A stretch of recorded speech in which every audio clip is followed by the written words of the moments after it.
right, welcome. I am pleased to be joined by probably one of the best. He's been in the business for a long, long time, and he does great work. It's my good friend Thom Loverro, a columnist with the Washington Times. Tom, my friend, how are you, sir? How you doing, Josh? Thanks for having me on the podcast. I appreciate you coming on, sir. Obviously, tough, challenging times indeed. How has COVID affected your job so far, if in any capacity? Well, what's interesting, well, for one thing, COVID, the last time I've been in contact with anybody, been to any kind of sporting contact, I don't even do Zoom because, I mean, it's a waste of time for me, was the first spring training game the Washington National played last year. It was against the Houston Astros. Remember when everyone hated the Houston Astros? Remember when that was a big deal? Nobody cares anymore. But the Astros were public enemy number one, and Dusty Baker was managing them, and they were playing the Nationals in the first spring training game down in Palm Beach. I was there for that. That's the last sporting event contact I've had in any way, shape, or form. I didn't go to any football games this year, any baseball games since then, no basketball, no hockey, because I rely on contact. And with Zoom, you're at the mercy of whoever they want to put in front of you or whoever you ask for. But whoever you ask for is not going to be as willing to talk because they're on camera, So it's affected my job quite a bit. Still no shortage of things to write about. But I'm looking forward to getting back into a press box when things get back to normal. Aren't we all doing this whole Zoom thing? It's always a challenge, but I'm glad you're still doing what you do best, writing. So, Tom, first and foremost, I sort of want to get a background from you.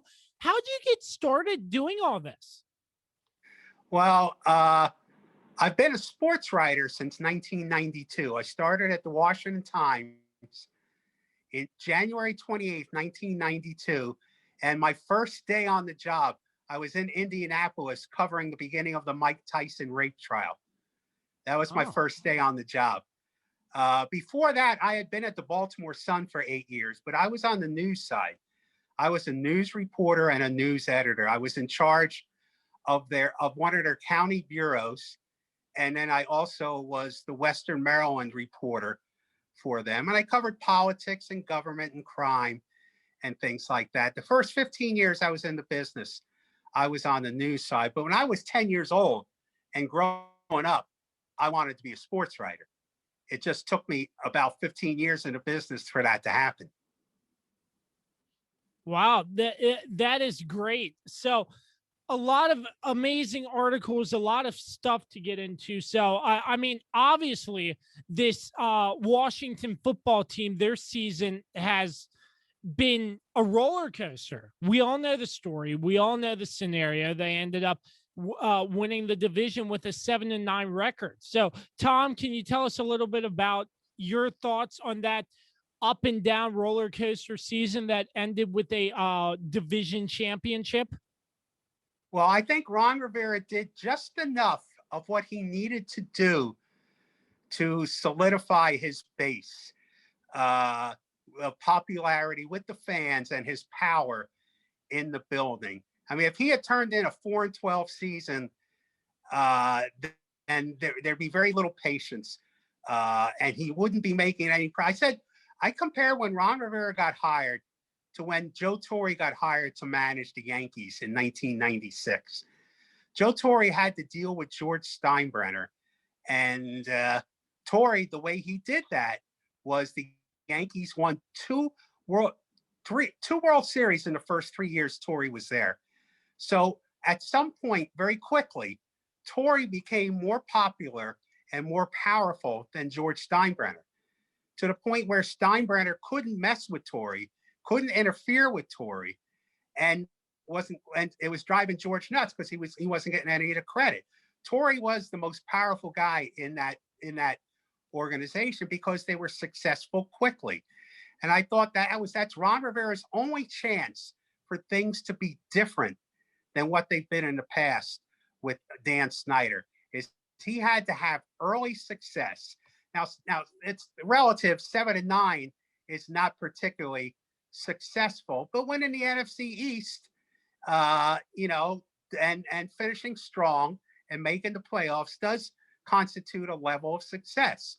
So I think Rivera was able to accomplish the idea that, okay, the fans are buying in, well, the fans that are still left, the fans are buying in, and then in the off season, he has turned around and solidified his power in the building by hiring Martin Mayhew and Marty Herney in their front office. I wrote a column about this in the Washington Times. The way power happens in an organization is who owes you their job? Who did you hire? That's where the loyalty and power is going to come from. And it was always a 2-on-1 situation. It was Dan and Vinny versus the coach, or Dan and Bruce versus the coach. I mean, Jay Gruden I didn't think he was a great coach, but he had no chance, because when they fought in the building for certain issues, it was Bruce and Dan, Vinny and Dan. Well, right now, Dan is by himself. Marty Herney, the general manager, owes his job to Ron Rivera. That's who hired him. Martin Mayhew. Same with Marty Herney.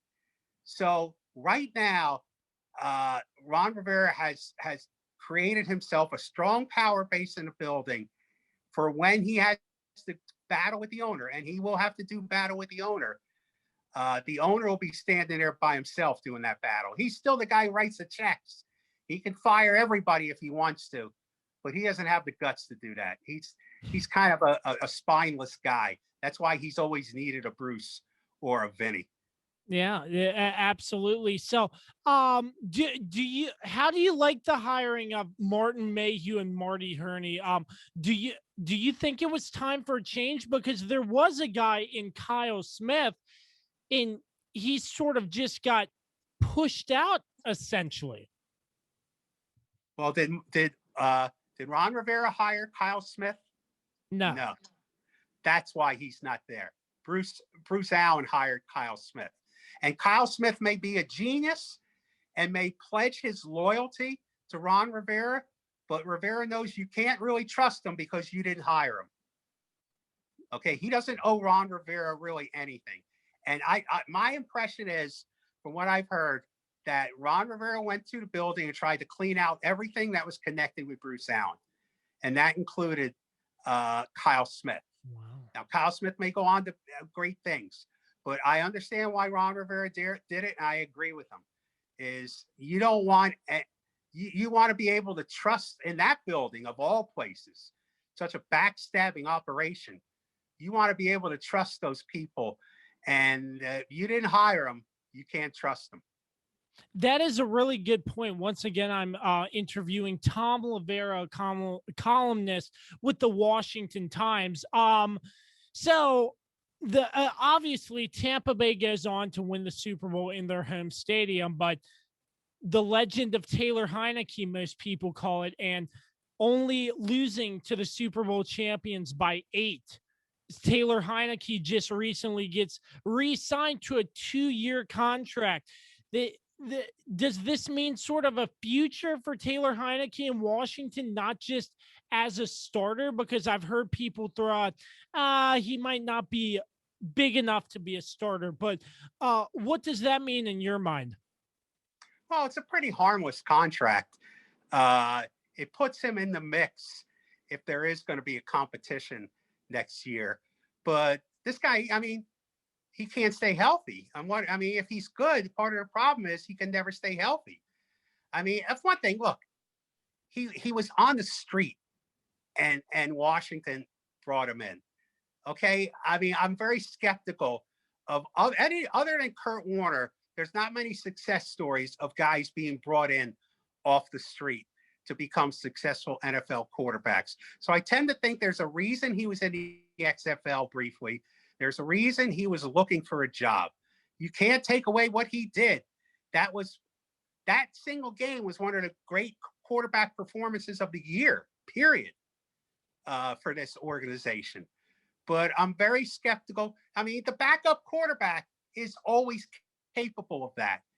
I mean, they're always capable. That's why people love the backup quarterback, because he can come in and have a performance like that. But once he's out there 3, 4, 5 games, they get exposed.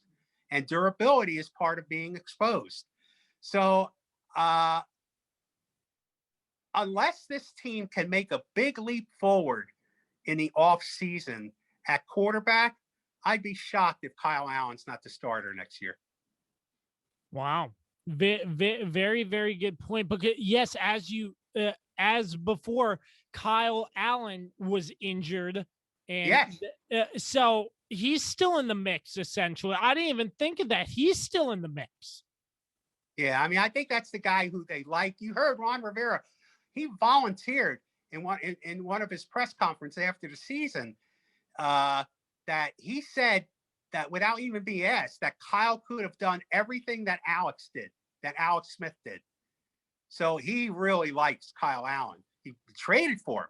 He didn't trade much for him, but he traded for him. So he really wanted him here. I mean, if in the trade prospects, obviously Deshaun Watson is the golden goose, and everybody would like that. Matt Stafford would have been a great acquisition for him, but that didn't happen. Unless they can land a quarterback that automatically puts them from 7-9 to maybe a 10-win team, and they're going to have a brutal schedule next year. Oh yeah, much tougher than they had this year. They're going to be playing a great quarterback every week.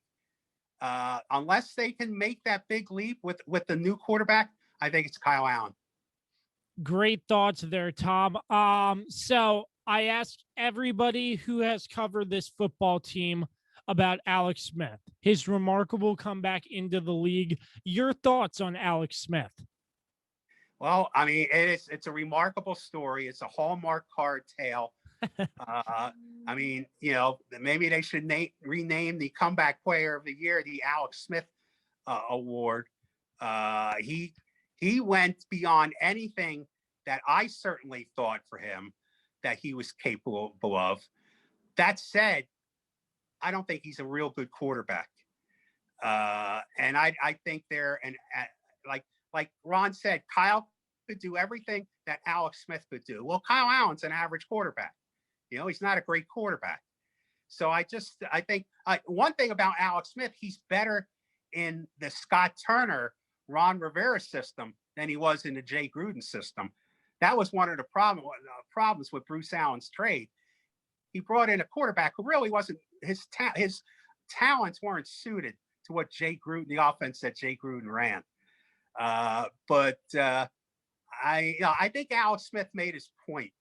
I know he says he wants to keep playing, and I'm sure what Tom Brady did in the Super Bowl has convinced Alex Smith that he should keep playing. But I think it'd be the best thing for the team if they weren't in the Alex Smith business next year.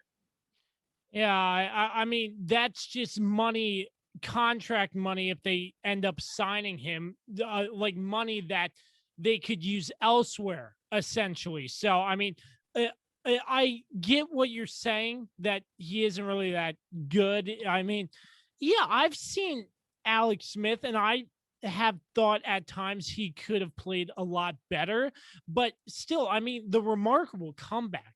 I mean, aside from his performance and everything, it's amazing. But the one thing I will never get over is that 49 out of 50 people voted for him with one vote for Big Ben Roethlisberger. That's inexplicable. I mean, I don't get that. Normally, I don't have a problem with the way people vote. They have their reasons, but it's not like there was even a second place in this contest. This is not like the old MVP vote between Miguel Cabrera and Mike Trout. I mean, there was no second place. It was Alex Smith. So there's no rhyme or reason to that kind of vote. And didn't this Washington football team travel to Heinz Field and Y- beat the Steelers? Yes, I mean, of all things, yeah. out of everything, and one person votes for Big Ben. Yeah. I'm not going to Well, understand that. there's always contrarians out there. Yeah, I'm a little absolutely. bit of one myself. Yeah, absolutely. So, Tom, thank you for that touch on Washington football. I'm sure we're looking forward to baseball season as well. I'm not sure how much you cover the Nationals or anything of the sort, but their starting rotation is looking pretty hefty going into this season. Well, they were able to get a good, seemingly a good fourth starter in John Lester. He's 37 years old. Uh, they signed him to a one-year deal. I think that's worth $4 million, not that much. You got to have confidence that Dave Martinez, who was with John Lester in Chicago, knows what he's getting with John Lester. And he's if they get an average John Lester, that's a pretty good fourth starter. I'll be real curious how Max Scherzer does. I think Scherzer's 36 now, and I think he's in the last year of his contract, if I'm Mm. not mistaken. Ah. Uh, so, I'll be real curious how Scherzer holds up at this age over the course of a season. And look, the Atlanta Braves got a lot better. The New York Mets are better. The Marlins are better. The Phillies still have Bryce Harper. It's a competitive division. I thought that Mike Rizzo made some good moves in the offseason. I think the bullpen on paper is the best that it's been in years. I think, trading for Josh Bell, if they get the Josh Bell from 2 years ago, they're getting a 30 plus home run guy at first base. So I think they improved their lineup, but they need guys to have good years. They don't have a lot of room for guys to slump, and they really need Victor Robles to finally be the player that everyone thought he was. He needs to. Juan Soto obviously is one of the best players in baseball, but before Juan Soto emerged, everyone thought Victor Robles was going to be the star in Washington, and he hasn't proven that yet. He needs to step up and have a big year as well. So, as of right now, I'm hearing that it's going to be a regular 162 game season. I'm not sure if you've heard any more than what I have. I haven't heard any more than that. I think the union was foolish by not listening to the White House suggestions and having a shortened season. But the whole thing's foolish right now. Looks like they're heading towards a labor stoppage at the end of this season. Mm. Both the owners and the players have poor leaders. Tony Clark is the union leader. He's a former player. He's very arrogant and full of himself and is outmatched in this kind of thing. Rob Manfred was a union negotiator for years, but he's not a big picture guy. So I'm not real confident in Rob Manfred. I'm certainly not confident in Tony Clark. I think we're probably looking, unless things change, the way the atmosphere is right now, towards a work stoppage, unless the players grow some smarts and say, I'm not listening to what Tony Clark has to say. And I don't think that's going to happen. I get that. So, along with all the knowledge on sports and everything, I want to touch on this. You have actually wrote multiple books on stuff, including Hail Victory, the Encyclopedia of Negro League Baseball, and Oriole Magic. Can you sort of touch on what inspired you to write these books and more? Well, I had a good friend who passed away a few years ago. I don't know if you ever heard of him. You ever hear of Bert Sugar? No, I have not. Bert Sugar was a famous writer, author, boxing writer, boxing author, boxing commentator, and I was good friends with him. And he wrote, before he passed away, like 75 or 80 books. Wow. So he helped me. I always wanted to write a book. Every writer does. They feel like it's a test of their ability as a writer, something more permanent than what appears in a newspaper every day or on a website. So, but Bert helped me get my start, got me with an agent who gave me a project. My first book was with the Washington Redskins. It was a coffee table type book, and it was their authorized history, and it came out in '96. And from there, I came up with my idea about a book about Camden Yards, home of the game, because Camden Yards has been such an influential ballpark in the history of baseball. And then they just kind of like fell into place, you know. I had an agent who was able to get me deals, all kinds of, you know, very varied deals, an encyclopedia on Negro League baseball, a history of extreme championship wrestling. I did a juvenile biography of the Olympic female hockey player Cammy Granado. It was a lot of hard work. Writing a book is hard work, but I'm glad to have that on my resume. Yeah, very great. And one of the books you have written, the Encyclopedia of Negro League Baseball. Not too long ago, they announced that the Negro Leagues will be recorded in the stats for the MLB. That's a huge milestone. Yeah, it's a big challenge, and it's a testament to people, Negro League researchers who have done far more work than I have, that have devoted their lives to spending their days on websites looking up library databases for obscure stories in black-owned newspapers back then, for a box score about a certain Negro League player, and compiling that and continuing to do that until they have an actual statistical database that's real. I mean, part Negro Leagues, obviously they didn't have the same stability as Major League Baseball, and their accomplishments and recording them kind of got lost along the way. I'll give you an example. Josh Gibson, one of the greatest home run hitters of all time, is in the Hall of Fame, and it says on his plaque he reportedly hit over 800 home runs. Well, he didn't hit 800 home runs against Negro League teams. He hit 800 home runs against all kinds of teams, barnstorming teams, semi-pro teams. Negro League teams would probably play about 70 or 80 games in a season against other legitimate Negro League teams. They play another 130 or 140 or more, traveling around the country, playing whoever would pay them to play. That's how they really made a lot of their money. So it's hard to quantify these statistics, but I'm glad that what they've been able to quantify will now count, because these guys should have been in the major leagues all along. Wow, very, very, very interesting insight on that. Yeah, I mean it's huge. I thought it was a big milestone, but yet again, the statistics. I mean, that must be very, very difficult from what I'm hearing. I think I know one person who might, because I know of so many databases for stuff like that. That must be like twisting the mind around, you know? Yeah, well, it takes people with a remarkable devotion to righting the wrong.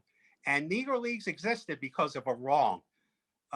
Because what these players did was they created their own version of the game because Major League Baseball wouldn't let them in their game. So I mean, they deserve a lot of credit for that. But it's painstaking work to be able to quantify those numbers, to have them stand up to scrutiny when it comes to Major League Baseball numbers. But I think it's the right thing to do. Absolutely. So, well, once again, Thom Loverro of the Washington Times, very amazing insight on everything, Tom. I hope you're doing well. I hope you continue to stay safe. And it was a great honor and pleasure to have you on today. Well, Josh, thanks for having me on. I really appreciate it. This is the Kirby on Sports podcast. Thank you so much for tuning in. Until the next time, always continue to create greatness, and peace out.